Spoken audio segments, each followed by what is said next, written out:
Boa noite. Passemos a um ponto além do que foi tratado.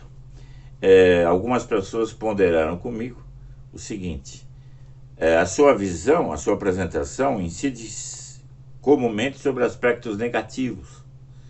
Isso não provoca desânimo, abatimento, como se diz hoje, desmotiva os ouvintes? Não haverá unilateralismo nisso? Pois bem, eu estou apresentando as notícias tais como se mostram. Não podemos forjar notícias, né? Estamos apresentando o que existe. Mas é preciso notar que em meio à derrocada, quer dizer, em meio a essa ruína, esse farelamento, esse migalhamento de todas as instituições sólidas e bem estabelecidas, como o paísinho está, ou estavam há muito e vêm sendo minadas nos últimos tempos, uma espécie de cupim que atua nas profundezas dessas árvores aparentemente tão frondosas, pois não é?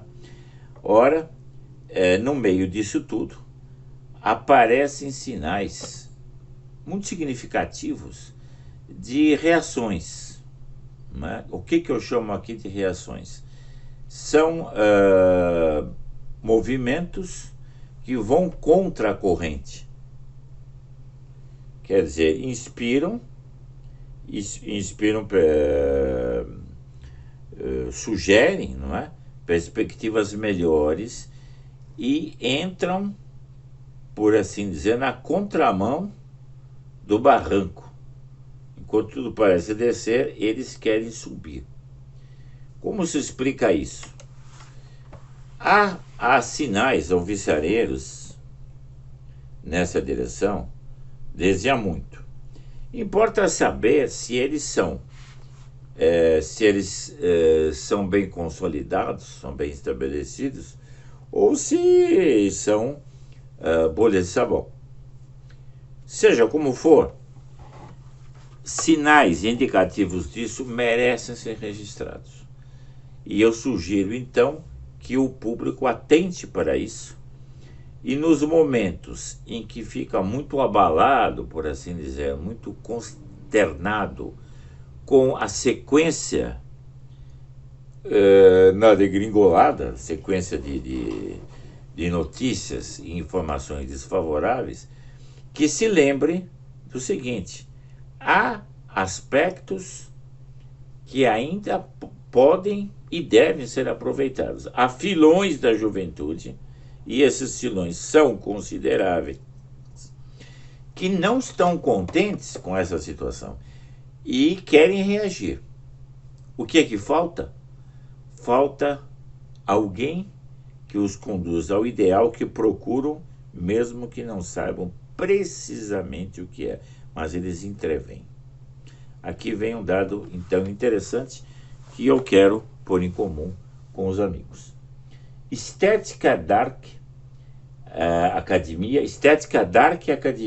é a prova de que os jovens amam o antigo. Notem, aqui vem mescladas vários aspectos, são aspectos bons e outros que são menos bons, são desfavoráveis. Mas a nota fundamental é o gosto pelo antigo. Claro que não é o velho pelo velho, não é a velheira, não é o gosto do museu, não é isso. Não é a coisa petrificada, muselé, como se diz em francês, não é isso. Não é? Isso seria caricato. Mas é a ideia cada vez mais forte em áreas muito definidas, não tão bem definidas, mas difusas da juventude contemporânea, a ideia cada vez mais acentuada de que as coisas antigas preservavam princípios, concepções, hoje se diria valores, quer dizer, grandezas, excelências, que o rumar das coisas, a aceleração do, entre aspas, progresso, quer dizer, do falso progresso, lançou por terra. Então a ideia do antigo não é o gosto do antigo pelo antigo, mas da qualidade que estava inviscerada, involucrada naquilo que os mais novos, os modernos ou pós-modernos, jogaram eventualmente para o lixo. Continuamos então. Falar sobre, essa notícia é de 15 de outubro de 2020. Marcela Domingo. Falar sobre escola, faculdade ou estudos parece sem sentido nos dias de hoje, quando o mundo ainda tenta entender como conviver com um vírus sem vacina. Porém, nos lugares mais escuros ou obscuros da internet, surge uma nova tendência que não só fala, como celebra justamente isso, o mundo acadêmico. Quem diria, né? Bem, chamada Dark Academia, a tendência do momento em redes como o Instagram e o TikTok é resgatar o quê? O gosto pela leitura, a escrita e o aprendizado como um todo.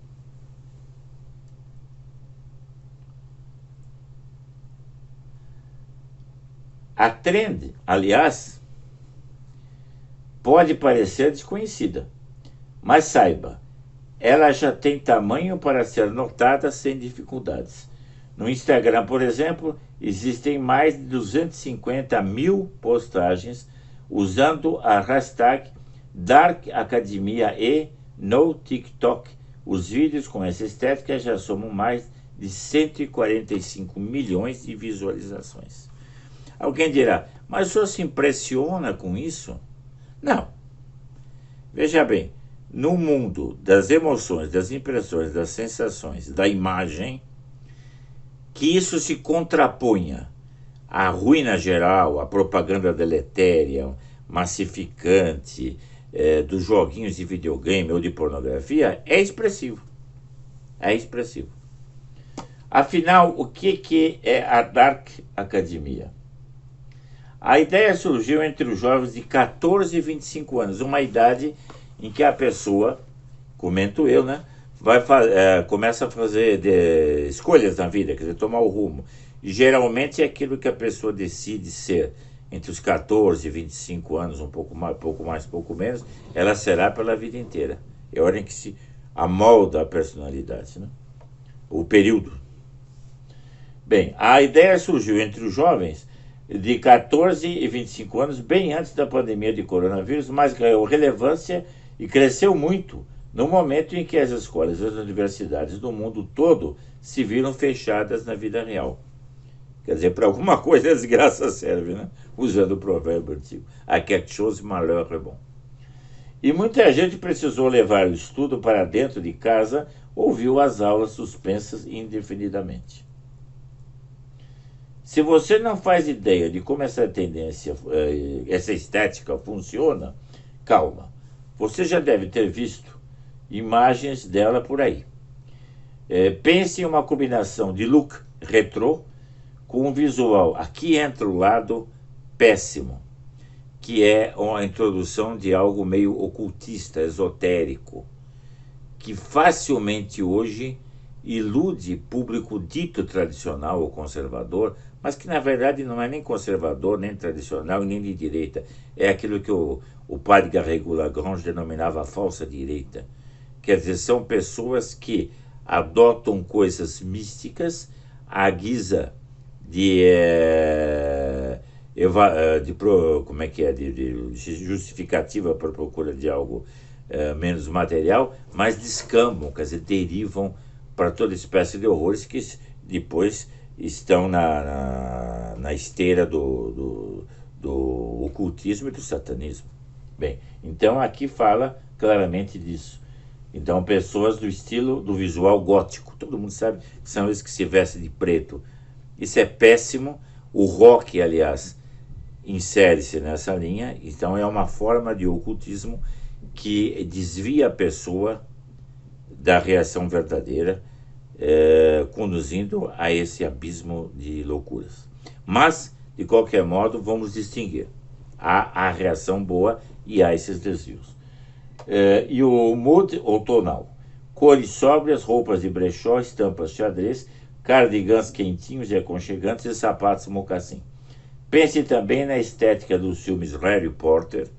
Imagine isso aqui, não merece nem consideração, algum dia podemos tratar disso, mas isso é a ruína da mente, isso é um descalabro sem nome. Com os tons de marrom, roupas pesadas de inverno, pergaminhos e bibliotecas gigantescas. Aqui o quadro já muda um pouco. Veja que há um certo gosto, há um certo deleite em manusear coisas do passado carregadas de história, a pátina, enriquecidas de saber, de tradição, de coisas assim. Então aqui é um dado interessante. Ou ainda no filme Sociedade dos Poetas Mortos, uma referência e tanto para looks na estética Dark Academia. Combine a isso um gosto pelo offline, por mais que o visual esteja dominando o online. Discos de vinil, livros físicos ao invés de e-books. É um dado interessante.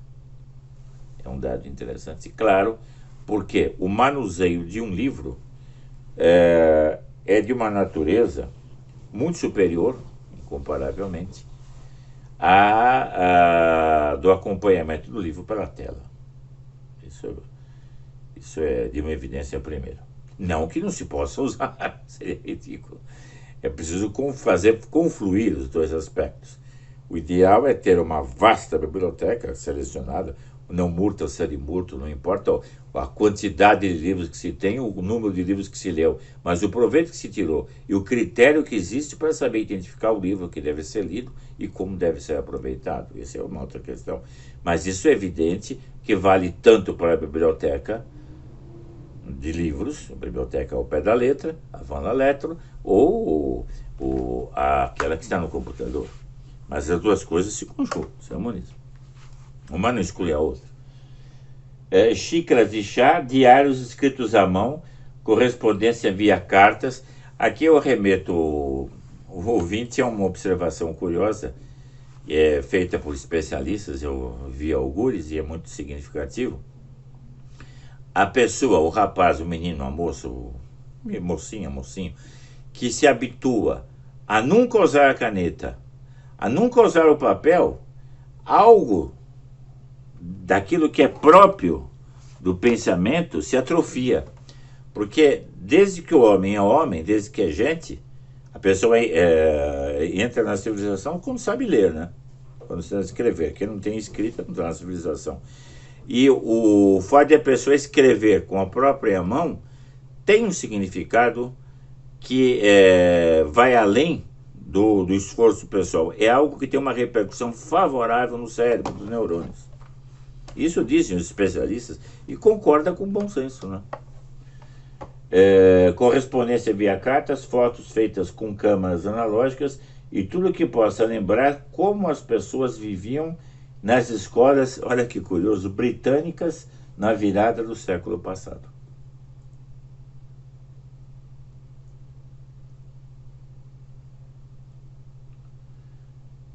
A matéria, então, que eu reproduzi, é do Yahoo também. E agora há uma outra aqui, que vai na mesma direção. E eu pretendo apresentar algum tópico bem rápido. Ela é extraída, Cultura Inquieta. E é agora de 14 de janeiro de 2001. Aqui está a matéria em espanhol, que eu reproduzirei agora. O título em espanhol é esse: Se não leemos, não sabemos escrever. E se não sabemos escrever, não sabemos pensar.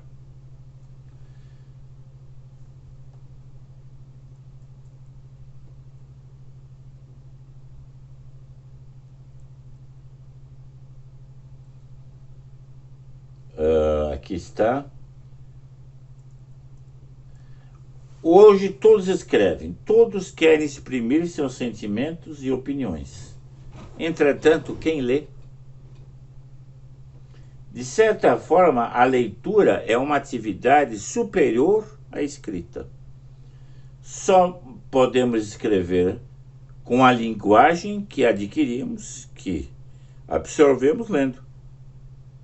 Claro, se a pessoa não conhece a palavra, nunca leu, não conhece aquela palavra, como é que na hora de escrever ela pode lançar uma palavra que não conhece? Como é que ela pode mirar o pensamento? Claro.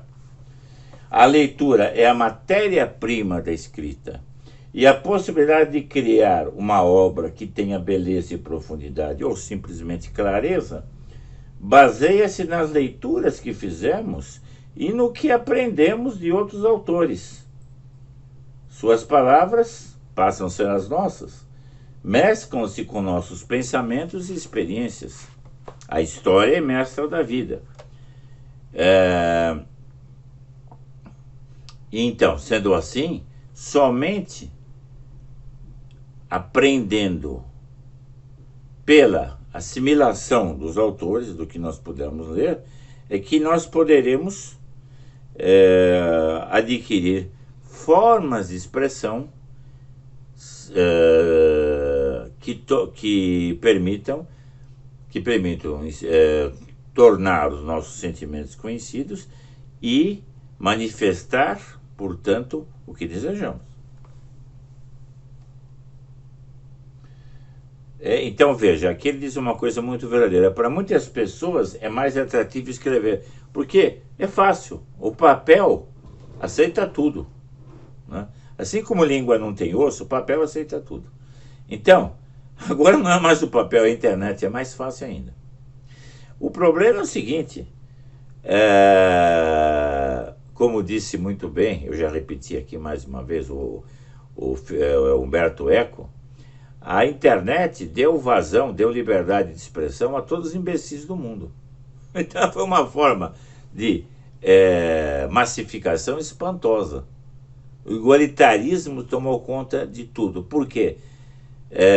Qualquer indivíduo, qualquer pessoa, por mais inabilitada que seja, mais inepta, pode ir ao computador e escrever algo que não significa nada.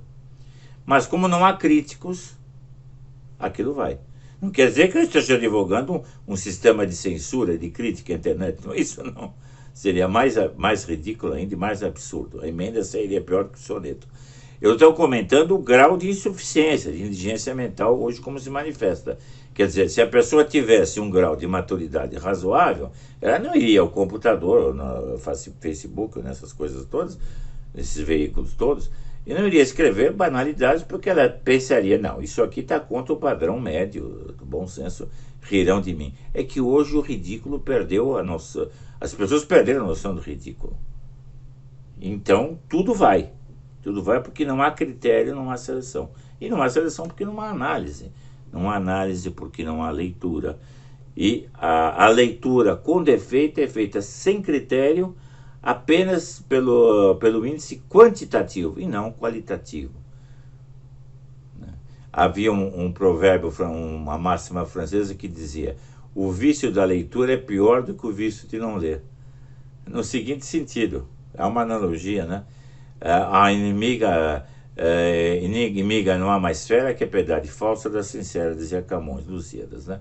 Quer dizer, o maior inimigo da piedade não é a impiedade, é a falsa piedade. Assim também, analogamente, podemos afirmar, o maior inimigo do saber não é a ignorância, é o saber distorcido.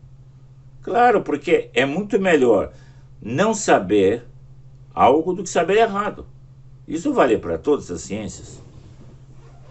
Ou a pessoa tem um conhecimento claro das coisas e tem uma mente ordenada, ou ela julgando que sabe o que não sabe, ela comete desatinos com pleno conhecimento e a coisa fica muito mais grave do que se ela fosse ignorante e não tomasse iniciativa de fazer até as coisas julgando que sabe. Bom, para muitas pessoas é mais atraente escrever, tem mais charme, algo que quiçá se deva à maturidade e ao egoísmo. Portanto, grandes escritores nos dizem que a felicidade, na realidade, de fato, está na leitura. Borges, famoso Borges, né? Todos sabem quem é. era um escritor judeu argentino, de uma erudição espantosa, grande especialista, grande erudito, né, como eu disse, e além do mais um grande especialista em biblioteca, em hemeroteca e tudo isso, um homem de uma cultura clássica ímpar. E quando ele foi nomeado para ser bibliotecário,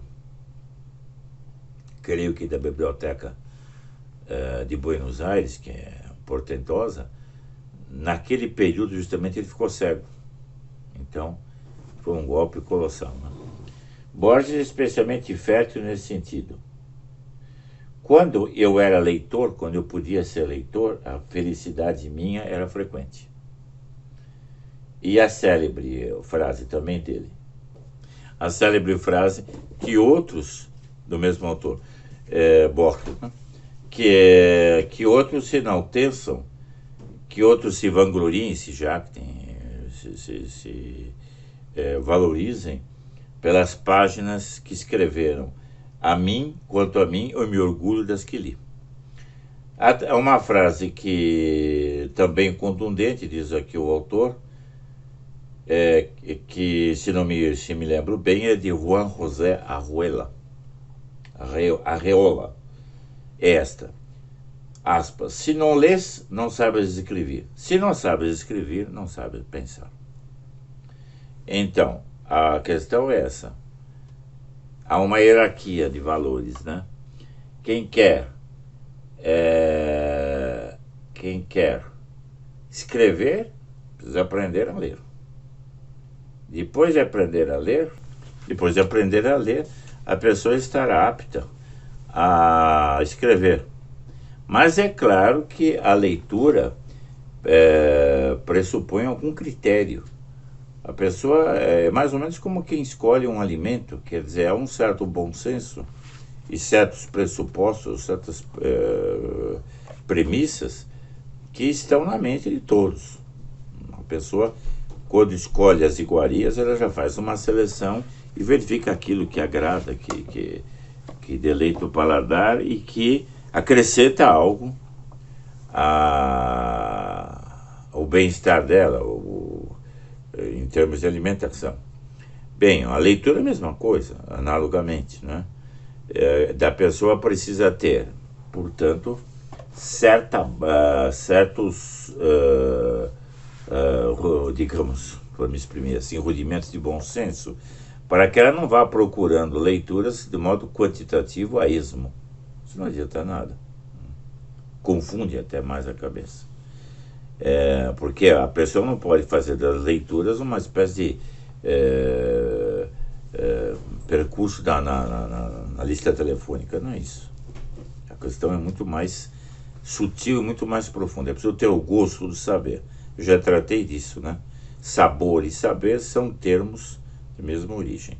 Sabe a tal coisa, tem sabor de tal coisa. O saber o sabor é ligado ao saber. Então, isso requer o quê? Um fino tato que a pessoa adquire, claro, com a maturidade, com o convívio sadio, as boas companhias, o bom estudo e bons mestres. Então, recomendo... Então, o pensar é fundamental. Quer dizer, se a pessoa não tiver critérios de análise, não estiver acostumada a refletir, a concentrar o espírito e analisar as coisas com objetividade, é claro que a leitura dificilmente surtirá bom resultado. É preciso que a pessoa tenha essa percepção aguda das coisas. Meus caros, continuaremos logo que possível e, mais uma vez, convido todos a que participem, façam perguntas, levantem objeções. Será com grande prazer que eu procurarei atender a todos, aos amigos. E que se inscrevam no canal, é claro. Boa noite a todos e salve Maria.